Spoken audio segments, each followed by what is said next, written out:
नमस्कार, S24 में बहुत स्वागत है आप सभी का और मैं आपके साथ वर्षा। चलिए नजर डालते हैं आज की ताजा खबरों पर। नमस्कार, मैं हूं शशांक और आप देख रहे हैं S24। आज हमारे साथ कांग्रेस के लीडर के ठाकुर साहब हैं। आइए हम जानते हैं उनके पास एक नुस्खा है जो कांग्रेस को ऊंचाइयों तक ले जा सकता है। और देखने वाली बात यह है कि उनकी सलाह कांग्रेस पार्टी के आला अधिकारी मानते हैं या नहीं मानते हैं। सर, कांग्रेस को बहुत आगे ले जाने के लिए हम क्या कर सकते हैं, कौन से कदम उठा सकती है कांग्रेस सरकार? सबसे पहला है हमारे कार्यकर्ता, उनको उनका मनोबल बढ़ाना। कार्यकर्ताओं को अब एक करने की आवश्यकता है और जितने भी संगठन हैं बनाए हैं वो सारे संगठनों को हर जिले में कार्य करने की आवश्यकता है। जो आज संगठन तो बने हैं लेकिन कार्य नहीं हो पा रहे हैं। जनता को फायदा कैसे पहुंचाएंगे हम? जनता को फायदा जब सत्ता होगी तब मिल पाएगा। दूसरी बात क्या है कि जनता के बीच हम कमियों को जो सत्ता में जो हो रही है उस बात को वहां तक पहुंचाएं, क्योंकि ग्रामीण क्षेत्र के लोग जो आज भी वो अपने काम से मतलब रखते हैं।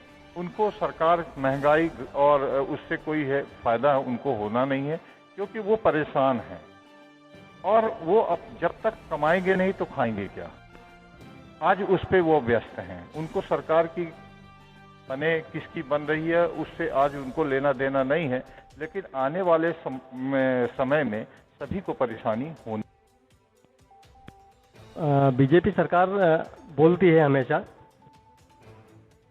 बीजेपी सरकार हमेशा बोलती रहती है कि महंगाई बढ़ी नहीं है और जो थोड़ी बहुत महंगाई बढ़ी है उसकी आवश्यकता थी। तो ऐसी क्या आवश्यकता थी कि उसकी महंगाई बढ़ाने की जरूरत? ये बीजेपी सरकार सही बोल रही है कि महंगाई नहीं बढ़ी है लेकिन गरीबी बढ़ी है। आप ये बताइए कि आज ये बोल रहे हैं कि महंगाई इसको मान नहीं रहे, तो कांग्रेस के समय में जब कम था तो उसको कौन सी महंगाई बोलेंगे? आज तो वो डबल रेट 10 गुना रेट बढ़ा हुआ है। उस पर आप विचार करिए, खुद समझदार हैं और जनता खुद देख रही है। आज तो वो डबल रेट 10 गुना रेट बढ़ा हुआ है, उस पर आप विचार करिए, खुद समझदार हैं और जनता खुद देख रही है। 8 साल में इन्होंने गैस की टंकी को 400 रुपये से 150 रुपये कर दिया। ये क्या सही है? ये तो अब जनता बताएगी। सस्ते दामों में जब मिल रही थी कांग्रेस के समय तो इनको महंगा लग रहा था। 35 रुपये लीटर तेल देने का वादा किया गया था। शक्कर का रेट कम करने के लिए बोला गया था। तेल की आज देख लीजिए 200 रुपये लीटर है, तो क्या गरीबों को 200 रुपये से कम दे रह गया? आज तो उनको भी वही रेट मिल रहा। तो गरीबी और अमीरी का फर्क मोदी जी पहले समझें और जितने बड़े नेता हैं या मुख्यमंत्री जी हैं इस बात को देखें कि गरीबी और अमीरी में फर्क क्या है, वो सब समझ में आ जाएगा। ये बताइए कि गरीबी और अमीरी, जैसे महंगाई बढ़ रही है या घट रही है? घट तो नहीं रही, बढ़ रही है। तो गरीबों को तो नुकसान हो रहा है, लेकिन अमीरों को क्या फायदा हो रहा है? देखिए, अमीरों को कोई फर्क नहीं पड़ेगा, ना नेताओं को फर्क पड़ता है, फर्क पड़ता है आम जनता को। आज युवा वर्ग देखिए बेरोजगारी की मार झेल रहा है। रोजगार उनके पास है नहीं। अगर आज वो बैंक में लोन लेना चाहें तो चप्पलें घिस जाती हैं, उनको लोन नहीं दिया जाता है, उनके घर तक गिरवी रख ली जाती हैं। तब बड़े मुश्किल में थोड़ा बहुत मिल जाए तो मिल जाए। तो आज स्थिति ऐसी बनी हुई है कि न सरकार की तरफ से रोजगार है और ना ही बैंक को जिस कारण बनाया गया है सहायता के लिए, ना वो बैंक देती है। कमीशन खोरी जरूर है। बैंक तो उस शर्त पे देगी कि आप लौटाओगे कैसे। यदि आप लौटाने की आप में क्षमता है तो ही बैंक लोन देगी। आज बड़े उद्योगपति लाखों करोड़ रुपए लेके कर्ज और जो खाजम कर दे रहे हैं वो ईमानदार हैं। आज गरीब वर्ग जो आज जितने भी हैं बेचारे लोन लेते हैं अपने रोजगार के लिए। अगर थोड़ा बहुत अगर उनसे ऊंच नीच होती है तो क्या वो गलत है। मोदी सरकार ने अभी 20,000, 15,000, 10,000 का लोन देकर लोगों को कर्जे में डाल दिया है और डिफाल्टर घोषित कर दिया है। आज देश का हर व्यक्ति लाखों रुपए कर्ज में वैसे भी देश का बन चुका है, क्योंकि इतने कर्ज में दब चुका है कि वो उभर नहीं सकता। महंगाई उसी की है। आज जितना ये सुख सुविधा ले रहे हैं सत्ता में, आप ये बताइए कि आज मंत्री और नेता और जनता को क्या मिल रहा और इनको क्या मिल रहा। ये तो निस्वार्थ सेवा कहलाता है वैसे, लेकिन इसमें पेंशन, वेतन और इसके बाद भी भत्ता लिया जाता है। ऊपर से भ्रष्टाचार। जनता को क्या मिल रहा और इनको क्या मिल रहा। ये तो निस्वार्थ सेवा कहलाता है वैसे, लेकिन इसमें पेंशन, वेतन और इसके बाद भी भत्ता लिया जाता है। ऊपर से भ्रष्टाचार का अलग से पैसा। तो आप ये बताइए कि आम जनता क्या कर सकती है। आम जनता चुन के भेजती है, जनता के नौकर हैं ये। लेकिन आज क्या हो रहा। सर, वो बात तो सब ठीक है। ये बताइए, यदि हमारी कांग्रेस सरकार इस बार सत्ता में आती है तो गरीबों को कैसे लाभ दिलाया जा सकता है, या हमारे कार्यकर्ताओं को कैसे लाभ दिलाया जा सकता है, या भारत की जनता या प्रदेश की जनता को कैसे फायदा पहुंच सकता है। देखिए, कांग्रेस जैसे सत्ता पे आई, माननीय कमलनाथ जी ने किसानों को उनने कर्ज माफ किया 2 लाख रुपए तक, और उनने किया। लेकिन बीजेपी सरकार ने आज तक किसी भी किसान या किसी गरीब वर्ग का 1 रुपए अगर कर्ज माफ किया हो तो बता दें। तो जब 11 महीने के उसमें इनने किया और उनको मौका मिल नहीं पाया, नहीं आगे भी होता। तो आज खुद जनता तुलना करे कि सरकार कांग्रेस की अच्छी थी या बीजेपी की, इसमें तो दिखावा है। देखिए, अभी मंदिर, मस्जिद और सऊदी अरब में हिंदुओं के लिए मंदिर बनवा दिया, या यहाँ का मसला तो ख़त्म हो गया, तो मंदिर बन ही रहा है। लेकिन इन मंदिर मस्जिदों से आम जनता को क्या फ़ायदा होगा। भाई साहब, उन गरीबों से पूछिए जो रोज कमाते हैं, रोज खाते हैं। क्या सऊदी अरब जाएंगे क्या पूजा करने के लिए? राम मंदिर बना के ये क्या दर्शाना चाहते हैं? देश का प्रधानमंत्री एक मुखिया कहलाता है, उसको तो सभी को देखना है, चाहे वो विपक्ष हो, चाहे वो गरीब हो या अमीर हो, मुसलमान हो, कोई भी जाति का हो, उसके लिए तो एक परिवार है। ये उद्देश्य से जब तक देश का प्रधानमंत्री नहीं चलेगा तो ये कभी संभव नहीं है कि देश में शांति और खुशहाली आ जाएगी। बीजेपी कदम दर कदम बढ़ती जा रही है और जनता को। इसका प्रधानमंत्री एक मुखिया कहलाता है, उसको तो सभी को देखना है, चाहे वो विपक्ष हो, चाहे वो गरीब हो या अमीर हो, मुसलमान हो, कोई भी जाति का हो, उसके लिए तो एक परिवार है। ये उद्देश्य से जब तक देश का प्रधानमंत्री नहीं चलेगा तो ये कभी संभव नहीं है कि देश में शांति और खुशहाली आ जाएगी। बीजेपी कदम दर कदम बढ़ती जा रही है और जनता को उसका फायदे की जगह नुकसान हो रहा है। सिर्फ फायदा हो रहा है तो बीजेपी को हो रहा है। तो जनता के हित के लिए हम क्या काम करेंगे? देखिए, जनता को भी अब समझना होगा।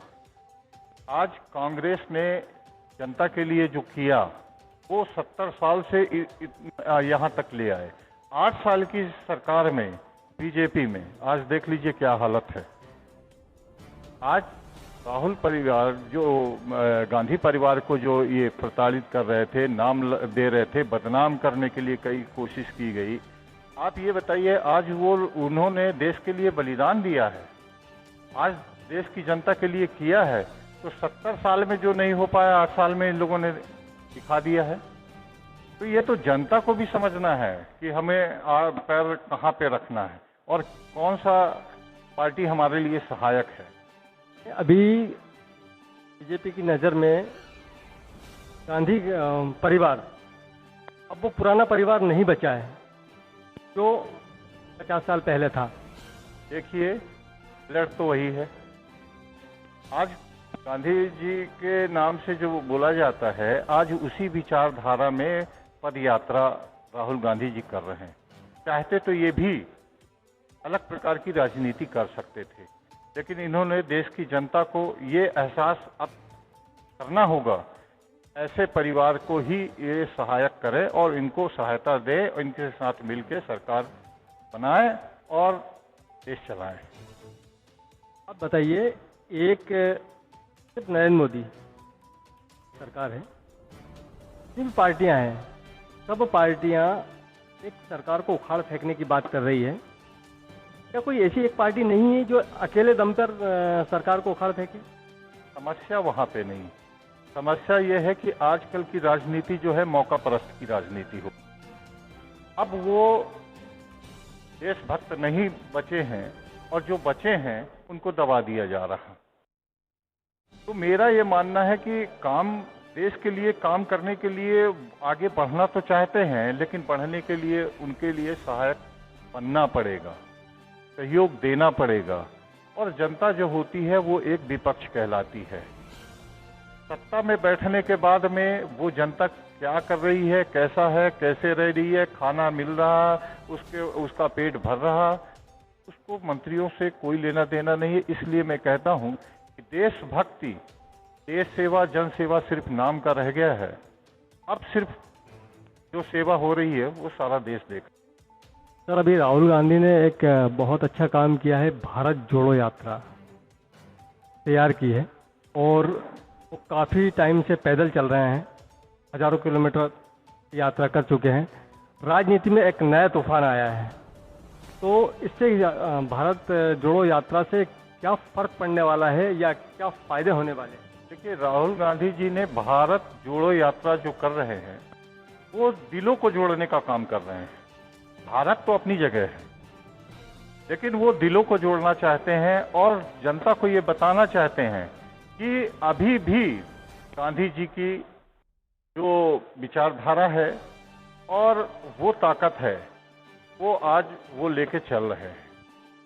और उनके पदयात्रा से मुझे आशा है कि पूरी जनता उस चीज को मानेगी और जानेगी और एक दिन ये फिर वापसी बहुत मजबूती से होंगे और आएंगे। दादा, एक बात और पूछना चाह रहा था कि आम जनता कभी कभी चेहरे पे मर जाती है। खूबसूरत चेहरे वाले लोग आ जाते हैं, वो चाहे काम ना करें, लेकिन जनता को ऐसा लगता है कि ये ही हमारा देश का भावी नेता है और ये हमारे लिए कुछ करेगा, और जनता उसके चेहरे को देखकर वोट डाल देती है। ये गलतफहमी है। आज यही एक धोखा है। धोखा इस बात का है कि आज देख लीजिए, नरेंद्र मोदी जी भाषण देते हैं ना, तो देश में आज वाह वाह करते हैं। जब गलत करना होता है तो जनता से बोलते हैं कि ऐसा होना चाहिए कि नहीं होना चाहिए, तो लोग बोलते हैं होना चाहिए। ये नहीं समझते कि क्या होना चाहिए। तो लोग क्या है, टीवी के माध्यम से और प्रचार प्रसार के माध्यम से लोगों को वो अच्छा और बुरा बोल लेते हैं। उसी का नतीजा आज देश को मिल रहा है। आप बूथ लेवल पे हम किस तरीके से मजबूत कर सकते हैं कांग्रेस को? सर देखिए, बूथ लेवल बहुत जरूरी है और ये बहुत निचले स्तर से अपन को मजबूती के लिए ये बहुत जरूरी है। नूर बेग जी ऐसा कांग्रेस के लिए बूथ के उसमें काम किए हैं और वो चाहते हैं कि इस पे मजबूती मिले और वो दिन रात वर्क करने के लिए तैयार हैं। अब हाईकमान को चाहिए कि इनको वो ऐसी जवाबदारी दें और वो करेंगे काम, और इसमें कामयाबी भी मिली थी और मेहनत भी वो काफ़ी करते हैं। अभी आपकी पार्टी में मुस्लिम लीडर जो हैं वो कम होते जा रहे हैं, उसकी वजह क्या हो सकती है? इसकी वजह है हिंदू मुस्लिम। आज मुस्लिम के नाम पर जो राजनीति हो रही है, पाकिस्तान और मुसलमान को नाम अगर बीजेपी न ले तो मेरे को लगता है सत्ता उनको मिलना मुश्किल है। अब हमारी सोच बन चुकी है कि ये एक पार्टी की बन के रह गई है, लेकिन ये गलत है। आज देश उनका भी है और हिंदू मुसलमान न करके हम देश के लिए सोचें, देश को मजबूत करने की सोचें, और शुरू से चले आए हैं और करते आए हैं। ये गलत धारणा है और हम इनको साथ देना चाहिए। हमारे लिए हिंदू, मुसलमान, सिख, ईसाई ये नारा था पहले का, हम सब भाई भाई हैं और वही वापस आएगा, तभी देश मजबूत होगा। बहुत बहुत शुक्रिया आज हमारे चैनल से बात करने के लिए। तो हम मिलेंगे अगली बार फिर। हमारे साथ हैं अजय ठाकुर साहब, जो कि कांग्रेस के वरिष्ठ नेता हैं। हम ऐसी ही राजनीतिक मुद्दों को लेकर आपके बीच आते रहेंगे। देखते रहिए S24। श्री अखंड आयुर्वेद भवन महोबा के तत्वावधान में यह 31वां शिविर 9 अक्टूबर रविवार की रात सायंकाल 6 बजे से ब्रह्म मुहूर्त 4:36 तक लगाया जाएगा अयोध्या नगर दशहरा मैदान में। इसमें श्वास, दमा एवं भोपाल मिग गैस त्रासदी से उत्पन्न पीड़ितों के लिए औषधि का निःशुल्क वितरण किया जाए।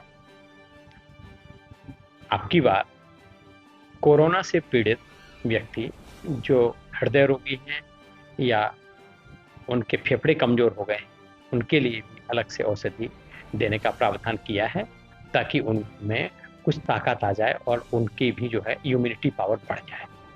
तो ऐसे रोगियों के लिए भी निःशुल्क दवा का सेवन कराया जाएगा। यह शिविर पूर्णतः निःशुल्क है, न इसमें रजिस्ट्रेशन का पैसा लगना है, न केले के पत्ते का, न खीर का, न औषधि का, न नाड़ी परीक्षण का, किसी प्रकार का कोई शुल्क नहीं लगना है। बस पीड़ित व्यक्ति को प्रातः काल से उपवास करना है। अगर छोटे बच्चे हैं या गर्भस्थ महिलाएं हैं, वह जो है तरल पदार्थ सेवन कर सकती हैं। बाकी लोगों को निराहार रहना है। अगर कोई गंभीर रोगी है बहुत ज़्यादा और उनकी औषधियाँ चल रही हैं सांस से पीड़ित, तो वो अपने साथ लाएं और इमरजेंसी में उनकी दवाइयाँ भी वो लोग ले सकते हैं। इस शिविर में केवल श्वास, दमा और भोपाल में गैस त्रासदी से पीड़ित उत्पन्न श्वास दमा रोगियों के लिए ही औषधि दी जाए।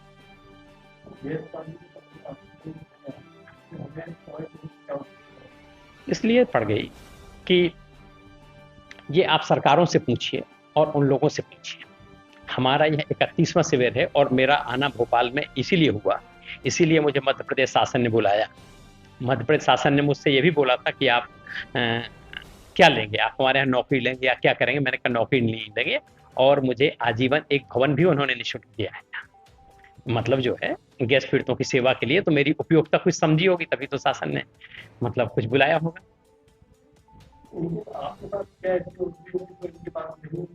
यह दरअसल क्या है कि एलोपैथिक में जितने भी यहाँ मतलब भोपाल में गैस त्रासदी से उत्पन्न जो भी चिकित्सालय हैं, वहां पर मौजूदा जो विकृतियां आ रही हैं औषधि की, मतलब रोगों की, जैसे श्वास की बीमारी उनको आ रही है, पेट की बीमारी आ रही है, कहीं मतलब जो है नेत्रों में दिखाई नहीं पड़ता, जो बीमारियां आई हैं उनकी, तो उन्होंने उस चीज की दवाइयां। और हमारे यहाँ हमने जो औषधि बनाई है वो दवा है विष से विष पहुंचना। विष की दवा विष है, यानी लोहे से लोहा काटता है। तो समूल नष्ट करने के लिए जो हमने औषधि दी है, उसके सेवन करने से ये रोग ही उत्पन्न होगा। हमने श्वास के लिए डायरेक्ट कोई दवाई नहीं, मगर भोपाल जो मतलब मिग गैस त्रासदी का जो जहर था, वो अभी भी पीढ़ियों में देखने में आ रहा है। और अभी भी कुछ लोग तो ऐसे हैं, जो मेरा अगला शिविर होता है मेंटल रिटायर्ड के लिए होता है, तो उसमें जिन्होंने गैस ज्यादा लग गई है, पूरी पीढ़ियां विकलांग पैदा हो रही है, मानसिक विकलांग है, तो उनके लिए हम अगले शिविर में दवाई देते हैं। वो मानसिक रोगियों के लिए होता है, जो मातृ चतुर्दशी को होता है। आज के दिन श्वास और दमा के रोगियों के लिए ही दवा दीजिए।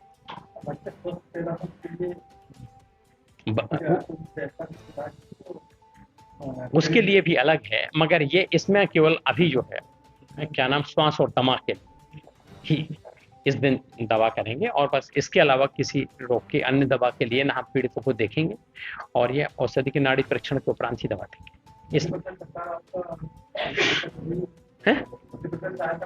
मैंने आज तक किसी का कोई नया पैसा नहीं लिया है, ना किसी आदमी से चंदा लिया है। जो भी व्यवस्थाएं होती हैं, व्यवस्था पुलिस नगर निगम पुलिस व्यवस्था करता है। फायर मतलब जो भी मतलब पानी का टैंकर लगा देंगे, साफ सफाई कर देंगे, या अन्य व्यवस्था। मैंने औषधि या औषधि के शिविर में खर्च आने वाली औषधियाँ किसी से नहीं, निःशुल्क।